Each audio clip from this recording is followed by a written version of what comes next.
हमारे साथ आज veteran broadcaster, commentator, administrator, planner Jasdev Singh साहब हैं।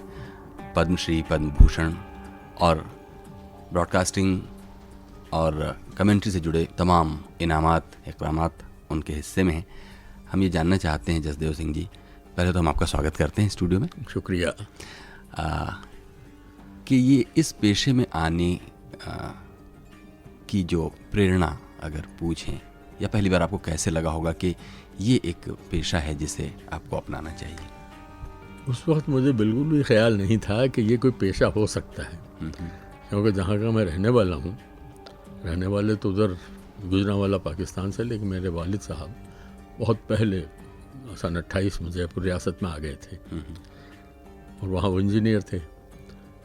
जब मैंने पहली बार मेलविल डिमेलो की कमेंट्री सुनी गांधी जी की अंतिम यात्रा पर, तब मुझे लगा कि ये भी कोई शौक़ है या पेशा है, ये मैं नहीं सोच सकता था। मैं आप हंसेंगे, मुझे लगता था कि अनाउंसर ही स्टेशन डायरेक्टर होता है। अच्छा। मैंने कभी नहीं सोचा था कि अनाउंसर तो एक मामूली पुर्जा होता है जो आवाज़ उसकी जाती है, लेकिन जो अहमियत है वो तो कुर्सी की है। लेकिन वो ज़माना ये था कि जब मैं आया शौक़ पूरा करने अपना, तो रेडियो में एडमिनिस्ट्रेटर्स भी ऐसे थे जो बढ़ावा देते थे। लेकिन मेरे साथ क्या था कि मैंने जब गांधी जी की वो कमेंट्री सुनी अपनी वालदा के साथ, माँ के साथ, तो अंग्रेज़ी में थी। मेरी अंग्रेज़ी की नॉलेज उस ज़माने में 17 साल की उम्र में क्या होगी, बल्कि मैं वर्नाक्युलर स्कूल में गांव में पढ़ा, वहाँ मेरा मेन सब्जेक्ट तो उर्दू था और हिंदी मुझे आती नहीं थी बिल्कुल भी, और ये अंग्रेज़ी मेरी दूसरी लैंग्वेज थी, ऑप्शनल जी। और ऑप्शनल में आप कुछ भी ले सकते थे, हिंदी ले लीजिए, उर्दू वाला हिंदी ले ले, हिंदी वाला उर्दू ले ले, अंग्रेज़ी ले ले।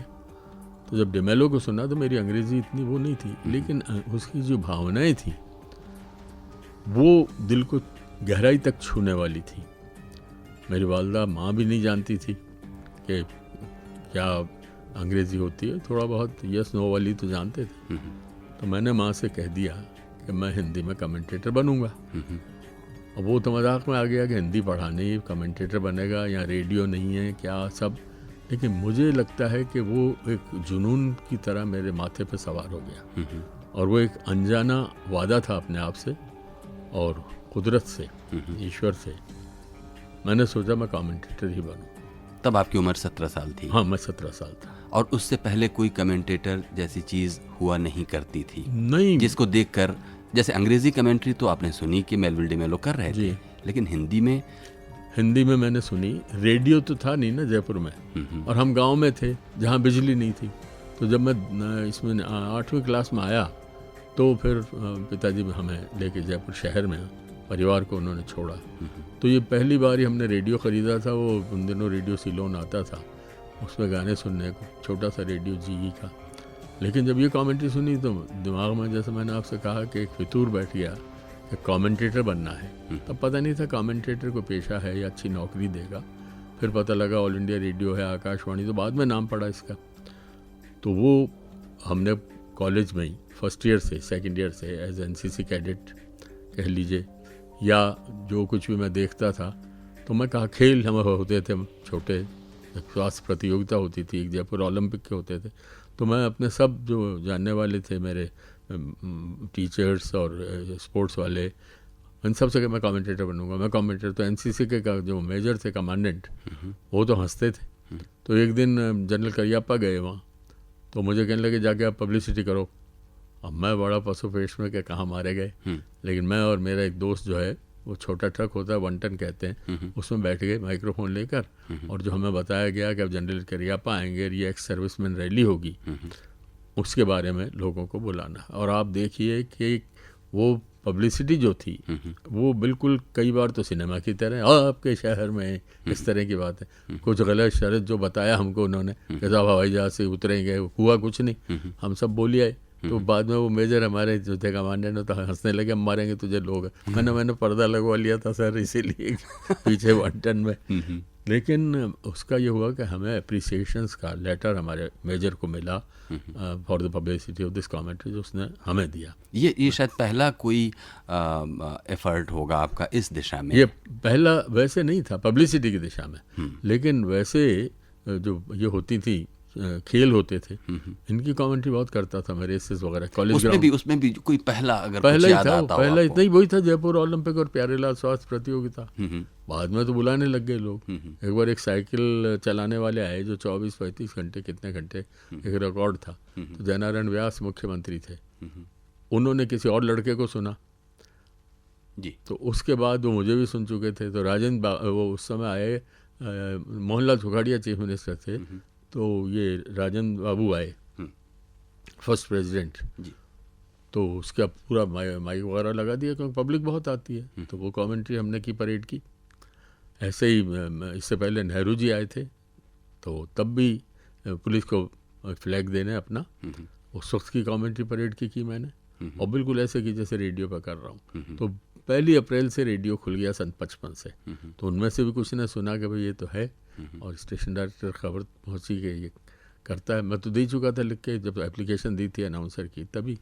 ऐसे ही एक बार कौन सी कमेंट्री मैंने की, हाँ ये क्रिकेट मैच था फिल्म स्टार्स का, दोनों टीमें, तो याकूब एक्टर मशहूर नाम सुना होगा, वो और मैं, वो तस्वीर मेरे पास अभी भी है जो स्क्रीन में या किसी फिल्मी रिसाले में छपी थी। तो ये सब हंसी मजाक की कमेंट्री भी करते रहे, लोगों को ये बताते भी रहे कि वो देखिए वो ऊपर सूरज कितना तेज़ है, या वो हवाई जहाज़ कैसा लग रहा है, या वो परिंदा।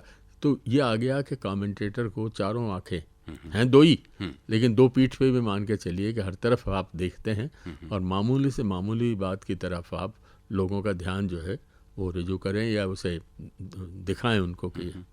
तो उसकी वजह से एक अभ्यास होता चला गया। अब ऐसे कई मौके आए, बुल्गेनिन आए, क्रुशोव आए, तो रेडियो की कमेंट्री तो कोई और साहब कर रहे थे अनाउंसर। अब मुझे बड़ा हो कि मुझे क्यों नहीं दी, तो मेरी किस्मत देखिए मैं गया नहीं, अल्लाह जानता है। मोहनलाल सुखाड़िया थे, उन्होंने मुझे बुलवा दिया कि पब्लिक को कंट्रोल करना है, जैसे तुम्हारी कमेंट्री है लोगों को बताओ, दूर दूर तक होंगे। तो बैठ गया। तो हमारे स्टेशन डायरेक्टर ने कहा कि तुमने मुझे क्यों नहीं बताया। मैंने कहा किससे बताता मैं। तो इस तरह के जो मुझे ये मिले प्रयोग, उससे मेरी हिम्मत बढ़ती गई, और आज जो मैं खुल के बोलता हूँ, जो लोगों से कहता हूँ माइक्रोफोन को दोस्त समझो जो बोलते हो, क्योंकि हज़ारों की भीड़ में मैं बोल लेता था, और उनमें मुख्यमंत्री भी होते थे, प्रेसिडेंट राष्ट्रपति भी ने भी सुना, और बहुत से लोग, खिलाड़ी खुद सुनते थे जब खेलते थे, दौड़ते थे तो मैं और जोश बढ़ा देता था। तो वो सब एक आदत पड़ गई। रेसेस कैसी होती हैं, 800 मीटर में क्या होना चाहिए उस ज़माने में, तो वो ओलंपिक्स में मेरे अब काम में आया। ऐसे ही परेड वगैरह 26 जनवरी में काम में आई, कब बोलना है कब नहीं बोलना, वर्ड ऑफ कमांड है तो खामोश रहना है, या कौन सा जनगण मन पे चुप रहना है, कुछ ऐसे जो हैं बैंड की ट्यून। और दूसरा उसूल ये है ब्रॉडकास्टिंग कमेंट्री का कि आप लोगों को सुनने दीजिए। तो जो साउंड्स होती हैं इनका पूरा इस्तेमाल करना एक अच्छे कमेंटेटर की निशानी है कि अपनी आवाज़ का लालच मत करो, जो जा रहा है उसको लोगों को सुनने में दो, जिससे कि सारा जो माहौल है, सारा जो वातावरण है, वो रेडियो सेट द्वारा उनके पास पहुंच जाए या टीवी सेट द्वारा। शुरुआती कमेंट्रियों पर जब आप कभी गौर करते हैं, जो आपकी की हुई शुरुआती कमेंट्रियाँ रही होंगी, उनसे और धीरे धीरे ये जो एक क्रमिक विकास होता है, आपको लगता है कि उसमें आपने उन सवालों को समझने की कोशिश की जहां उन शुरुआती कमेंट्री में कोई चीज़ें छूट गई रही होंगी? हाँ बिल्कुल। वो क्या थी? अब इतना तो मुझे याद नहीं, लेकिन ये था कि मुझे एक फ़ायदा था, मेरी कमेंट्री सुनने वाले वहीं मौजूद रहते थे। तो एक तो मेरा तलफ़ुज़ अगर कहीं गलत था तो वो सही कर देते थे। अब मैंने कभी जो जिसको आप कहते हैं ना आलोचना या क्रिटिसिज्म, उसको मैंने कभी वेलकम ही किया, उसका स्वागत ही किया, क्योंकि उन्होंने मुझे सुधारने के लिए किया। मेरे कोई प्रतियोगी तो थे नहीं, वो कॉम्पिटिटर्स तो नहीं थे। तो मैंने अब उसूल बना रखा है कि अगर आपको कोई राय देता है कि ये ऐसा होना चाहिए था और आप समझते हैं उसमें वज़न है, तो उसको अपनाना मैं अपना फ़र्ज समझता हूँ। इंसान जब एक मास रीच तक पहुँचता है, जब उसकी एक बड़ी व्यापक स्वीकृति होती है, वो एक तरह की शोहरत का एक नशा होता है, जैसा फिल्म स्टार्स के साथ या क्रिकेट स्टार, स्पोर्ट्स स्टार्स के साथ देखते हैं कि एक शोहरत भी एक नशा है। कभी आपको ये एहसास हुआ कि आपको इस विशाल देश की, बल्कि इस पूरे उपमहाद्वीप की एक बहुत बड़ी आबादी जानती है, इस बात का कभी एहसास या कोई गुमान? उस एहसास को मैंने सर झुकाकर ऊपर वाले के महसूस किया। कभी कोशिश ये रहती है कि मुझे अहंकार ना हो, गुरूर ना हो। दूसरा ये है कि सीखने की तो कोई सीमा होती नहीं। अगर आप सीखते हैं और लोग आपको मिलते हैं, जैसे कमेंट्री का उसूल है मेरा कि आवाज़ में भी प्यार होना चाहिए, मिठास होना चाहिए। ये नहीं दिखाना कि मैं बहुत जानता हूँ, मैं तुम्हें बता रहा हूँ। वो अगर आपने एहसास अपने मन में पाल लिया तो सबसे बड़ा आपका ही दुश्मन हो जाएगा। तो मुझे खुशकिस्मती कि मेरे सुनने वालों में, अब मिसाल का तो मंगलोर में एक भारवाहक जिसे कुली कहने लगे स्टेशन पे जी, उसने मेरा हाथ पकड़ के कहा, मैं घबरा गया। मैंने ये क्यों, बुजुर्ग आदमी था। तो कहने लगे, सरदार जी आप वही मैं रिटायर हो चुका था, टीवी पे एक प्रोग्राम करता था, प्रश्न मंच, जो बहुत ही लोकप्रिय हुआ था, क्विज प्रोग्राम। अब जब उसने मुझे बताया, वो सरदार जी आप वही हो ना, सवाल पूछता। मैंने कहा मैं वही हूँ भैया, तुम्हारी मेहरबानी है। बड़ा खुश हुआ। तो ऐसे कई जाने अनजाने आर्मी में बहुत हैं, जब मिलते हैं तो मैं कई बार अमीन सैनी साहब से मेरी मुलाकात हुई जब वो पद्मश्री के बाद मिले मुझे, तो मैंने देखा कि वो मुझे मेरी तारीफ़ कर रहे हैं, मैं उनकी तारीफ़ कर रहा हूँ।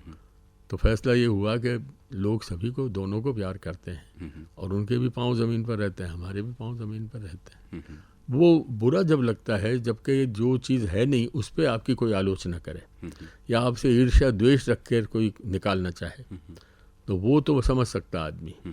लेकिन अभी तक कभी ये नहीं किया कि गुरूर करके, ओ भाई ऐसे नहीं। कोई भी आर्टिस्ट जब गुरूर करेगा वो ख़त्म हो जाएगा। हमने अभी थोड़ी देर पहले आपसे जानना चाहा था और वो सवाल वहीं रह गया जसदेव जी, कि जब आपने कमेंट्री हिंदी में शुरू की तो उससे पहले हिंदी में कमेंट्री नहीं थी। अगर आपके सामने कोई छोटी लकीर खींची हो तो आप उससे बड़ी लकीर खींचकर आप आगे बढ़ सकते हैं। लेकिन आपको ही लकीर खींचनी थी या आपसे बात शुरू होनी थी।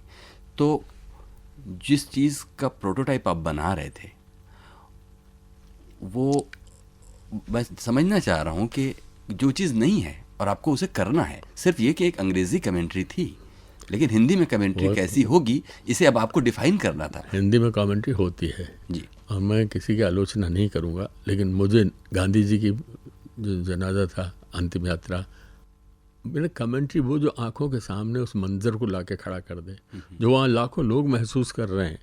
अगर गम का मौका है तो आपकी आंखों में आंसू आ जाए, अगर खुशी का मौका है तो आप उछल पड़े। तो वैसी कमेंट्री मैंने नहीं सुनी थी और मैं अब भी नहीं कहता, क्योंकि मेरे लिए तो कई मीडिया ने भी लिखा है, अब Pioneer of Hindi commentary, Guru of Hindi broadcasting. तो मैं उसको सिर्फ माथे से लगाता हूँ उनके ख्यालात को, और कभी कोशिश करता हूँ कि मेरा दिमाग ख़राब ना हो।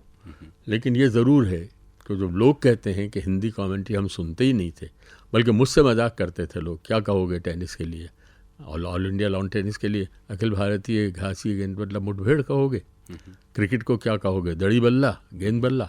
तो ये सब मजाक सुन के, और फिर मेरे साथ तो एक और पुछल्ला लगा था, जो लोग ये समझते थे कि पंजाबी जो है हिंदी बोल ही नहीं पाएगा, ये क्या बोलेगा। मैं तो उर्दू पढ़ा हूँ, वैसे भी मानता हूँ हिंदी मुझे कमेंट्री के शौक़ ने, उस जुनून ने, उस दीवानगी ने सिखा दी। और मैं रातों को अपने, जैसे 26 जनवरी अगले दिन है, रात को सोता नहीं था। अगर कुछ जुमले दिमाग में आते थे तो उन जुमलों को लिख लेता था मैं, कमेंट्री जमा नहीं करता था। जो डिटेल्स होती थी कि कौन कितने तोपों की सलामी दी जाएगी और कब, जब झंडा फहराया जाएगा तो किस तरह से कौन सी डोरी को कौन पकड़ा, ये सब डिटेल्स ले लेते थे।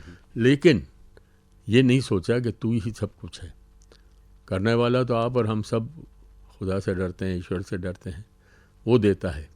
लेकिन मुझे तो लोगों का आशीर्वाद बहुत मिला, यही नहीं दूसरे देशों की धरती पर भी मिला। तो उससे मैं ये सिर झुका लेता हूँ कि मुझे इतने मोहब्बत करने वाले मिले, और कोशिश करता हूँ कि अभी मैं, कुछ लोगों का ख्याल है कि मैं बूढ़ा हो गया हूँ, वो भी गलत है। बूढ़ा तो आदमी दिल से होता है, और मेरी इस उम्र में भी जबकि रिटायर हो चुका हूँ, मैं आज भी कमेंट्री करने को तैयार और करता हूँ। कोई बुलाता है तो वो ठीक है, दूरदर्शन रेडियो अब नहीं उतना इस्तेमाल करते, लेकिन मैं जैसा आज आपने ये अपने इंस्टीट्यूट ऑफ मास कम्युनिकेशन ने मुझे याद किया, इससे मैं बहुत ही खुशी का इजहार कर रहा हूँ, महसूस करता हूँ कि मेरी कद्र करने वाले अभी भी मौजूद हैं। जी, इसमें कोई शक नहीं है कि आपकी कद्र करने वाले न सिर्फ हिंदुस्तान बल्कि दूर दूर तक हैं। एक और बात जो कि आप अक्सर लोगों से सुनते हैं, एक ख़ास पेशे में एक अरसा गुजार चुकने के बाद एक ख़ास तरह का रिग्रेशन लोगों को होता है कि इसमें हम ये भी कर सकते थे और ये भी कर सकते थे। ख़ुद आपसे ज़ाती तौर पर पूछें कि ये जो इतनी लंबी पारी ब्रॉडकास्टिंग की, ब्रॉडकास्ट कमेंट्री की रही, उसमें रिग्रेट्स क्या हैं आपको? नहीं, कुछ नहीं है। मुझे तो बहुत मिला है। रिग्रेट्स कैसे बताऊं आपको? जो रिग्रेट्स हैं वो ऐसे हैं जो मैं बताऊंगा तो अच्छा नहीं लगेगा। जिसे कहते हैं लेग पुलिंग, ईर्ष्या, द्वेष, इस सब का सामना किया। ये तो मेरी ज़िंदगी की किताब में भी लिखा है और वो छप भी चुकी है और काफ़ी कुछ। लेकिन मैंने पाया कि अगर आप दिल से सच्चे हैं और आपको चाहने वाले सच्चाई से आपको प्यार करते हैं तो आपका कुछ नहीं बिगड़ेगा। मुझे राष्ट्रपतियों की तारीफ़ मिली है, प्राइम मिनिस्टर से तारीफ़ मिली है।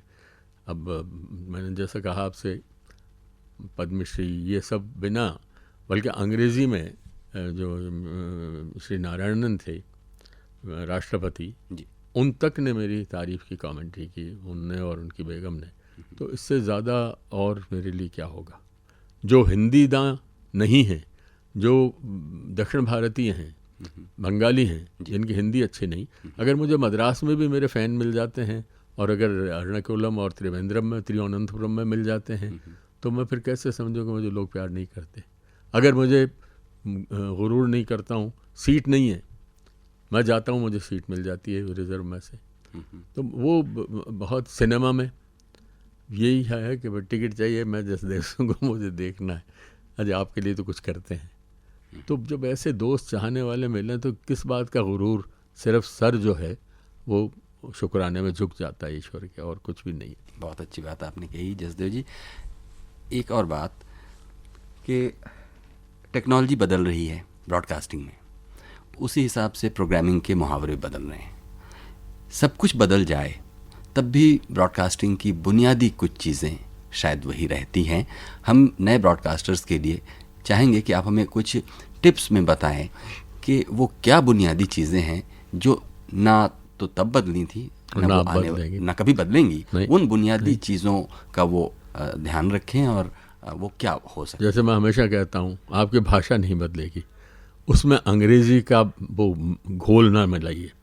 हिंदी और उर्दू बज़ाते खुद बहुत ही मीठी ज़बान है, मधुर ज़बान है। अगर आप अंग्रेज़ी में, हिंदी में बोल रहे हैं तो शुद्ध हिंदी बोलिए। मैं ये नहीं कहता शुद्ध का मतलब कि बिल्कुल संस्कृताइज्ड कर दें, नहीं। आम फहम, जिसके लिए कभी ऑल इंडिया रेडियो जाना जाता था, यानी इतना जाना जाता था कि उसकी खबरें सबकी समझ में आ जाती थी। आज तो बड़ी क्लिष्ट ज़बान है। मैंने खुद जन्माष्टमी की 5 साल कमेंट्री की है मथुरा से। मैं अगर श्रोता सुनने वाले की नब्ज़ जानता हूँ तो मैं फिर कोई ऐसी बात, मुझे पता था मेरे सुनने वालों में उर्दू दां कम होंगे, मेरे सुनने वालों में श्रद्धा रखने वाले कृष्ण भक्त होंगे, तो उसी ज़बान में बात करता था और लोग वहीं सुन के ट्रांजिस्टर पे और तारीफ़ कर देते थे। ऐसे ही उर्दू की जैसी बात आती है, खुशकिस्मती से मैं उर्दू पढ़ा हूँ। ख्वाजा गरीब नवाज़ का उर्स मैंने लगातार 5-6 साल किया जयपुर से, उसके बाद 1-2 बार और टीवी रेडियो पे किया। ज़बान ऐसी हो कि इतनी सख्त ना हो कि पर्शियन हो जाए और इतनी हिंदी ना हो कि उसमें जो लोगों में श्रद्धा उमड़ती है, जो एक एतक़ाद, अक़ीदा ख्वाजा में या खुदा में उमड़ता है, उस पे कोई हर्फ ना पहुँचे। यही जन्माष्टमी पे है। यही मैं ननकाना साहब गया, वहाँ से मैंने डायरेक्ट ब्रॉडकास्ट किया, वहाँ भी यही है। और अब मैं नहीं जानता, मुझे जो कहा गया वो आपसे बता रहा हूँ, क्योंकि वो ऑल इंडिया रेडियो के लिए भी फ़ख्र की बात है कि रेडियो पाकिस्तान ने मेरी कमेंट्री को, वहाँ काज़मी थे station director, station manager Lahore में, उन्होंने बताया कि हमने स्टाफ ट्रेनिंग स्कूल के लिए अपने आपके कमेंट्री रखी है। दूसरा ये था कि जब ये साबिक़ सदर, पूर्व राष्ट्रपति पाकिस्तान के क्या मुशर्रफ साहब आगरा तशरीफ़ लाए हैं और हमारे प्रधानमंत्री अटल बिहारी जी वाजपेयी से उनकी बातचीत हुई है, तो ताजमहल देखने गए। तो उस ताजमहल की कमेंट्री के लिए भी मुझे रखा गया। मुझे तो अजमेर भेजा जा रहा था, एंड टाइम पे बदला गया और मुझे कहा गया आप आगरा से करिए। मैंने पूरे समझिए कोई 16-18 घंटे तक जा के जो जानकार लोग थे उनसे ज़्यादा से ज़्यादा डिटेल्स ली मैंने, और कहा जाए कि उर्दू बेस्ड कमेंट्री। और जब मैं वापस आया हूँ तो जितने प्रेस वाले ये बैठे उन्होंने तो तारीफ़ की। उस समय बैजल थे शायद इनके CMD प्रसार भारती के, वो यहाँ 6 रेडियो सेट लगे, 6 TV सेट लगे हुए थे वहाँ प्रेस के लिए, जो पाकिस्तान भी लेते थे और सब भी, लेकिन सब पे वही कमेंट्री आ रही थी। तो अब तो राजीव शुक्ला MP हैं, जर्नलिस्ट हैं, उन्होंने आते कहा आज तो कमाल कर दिया। उसके बाद जब मैं घर पहुंचा तो पता लगा कि पाकिस्तान TV ने A to Z दूरदर्शन की कमेंट्री ली, यानी मेरी आवाज़ गई। तो ये तो एक ठीक है कमेंट्री जैसी भी थी, लेकिन अगर उस मुल्क वाले उसे कबूल करते हैं तो ये आकाशवाणी की, दूरदर्शन की कामयाबी है। तो ये तो एक ज़बान की बात आपने की। मैंने तो टिप्स के बारे में पूछा। टिप्स तो वो बात दूसरी तरफ चली जाती है ना, मुड़ जाती है। कोई बात नहीं। टिप्स में देखिए, सबसे पहली बात तो ये है कि जब आप माइक्रोफोन पर बैठते हैं घबराना नहीं चाहिए। उसके लिए कोई हार्ड एंड फास्ट रूल नहीं होगा कि ऐसे ही शुरू करना है। जैसे आज कुछ बच्चों ने पूछा, तो वो आप नमस्कार से करिए या आदाबर से करिए, पर वो जो ड्रामा होता है कि आदाबर नमस्कार दिस दैट, वो मेरी समझ नहीं आता। दूसरे ये है कि बिल्कुल कोशिश मत करिए सुनने वाले पे ये दिखाने की कि मैं तुम्हें बहुत प्यार कर रहा हूँ। जो आपकी ज़बान है उसमें मिठास होना चाहिए।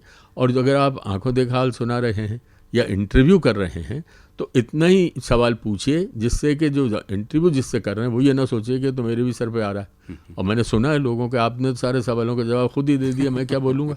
तो ये कुछ चीज़ें हैं कि अपना जो है निजी, वो जो आप में रहता है, अगर मैं इंटरव्यू कर रहा हूँ या मैं ये टॉक पढ़ रहा हूँ, इसको अगर आप भूल जाएं थोड़ी देर के लिए और ये मान लें कि आपका सुनने वाला श्रोता जो है वही सब कुछ है, उसको क्या अच्छा लगेगा। आवाज़ में मिठास हो, शब्दों का सही चुनाव हो, उसके अलावा सही व्याकरण या ग्रामर का इस्तेमाल हो। अगर आप हिंदी में कर रहे हैं तो हिंदी का सम्मान करिए, उर्दू में कर रहे हैं तो उर्दू का। बग़ैर अंग्रेज़ी की बैसाखियाँ लगाकर अपनी ज़बान को खिचड़ी ना बनाइए। ये कुछ चीज़ें हैं जो मैं ध्यान रखता हूँ। और जिस चीज़ पे आप सवाल पूछ रहे हैं या जिस चीज़ पे आप कमेंट्री कर रहे हैं उसके बारे में पूरी जानकारी, चाहे रात भर जगना पड़े, आप लेके आइए। और पर लिखिए मत कमेंट्री। एक बड़ा मर्ज़ है कमेंट्री लिखना और दूसरे अनाउंसर या कमेंटेटर की नकल करना। अनाउंसर की भी कहूँगा, क्योंकि बहुत से लोग मैं जानता हूँ किस किस की कमेंट्री की नकल करते हैं, किस किस के स्टाइल की। वो नहीं, अपना स्टाइल आप रहें तो आप कामयाब हो जाएंगे। और आखिर में आपसे पूछेंगे जसदेव जी के मौजूदा जो कमेंट्री है, कमेंट्री का जो पूरा परिदृश्य है, उससे आपको क्या उम्मीदें हैं? आप ब्रॉडकास्ट करने वाले बने। पहली बात तो ये है कि अफसोस मुझे इस बात का है कि मेरे बावजूद चाहने के भी, जब मैं वाबस्ता था प्रसार भारती तो बाद में आई आकाशवाणी से, कोई ट्रेनिंग इंस्टीट्यूट नहीं है।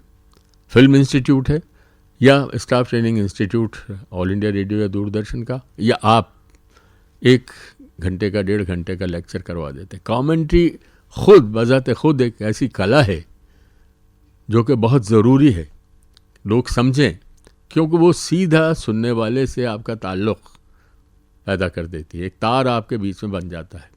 तो जब इसकी ट्रेनिंग ही नहीं है, अनाउंसर्स हैं, न्यूज़ रीडर्स हैं, ये तो लफ्ज़ों का खेल है।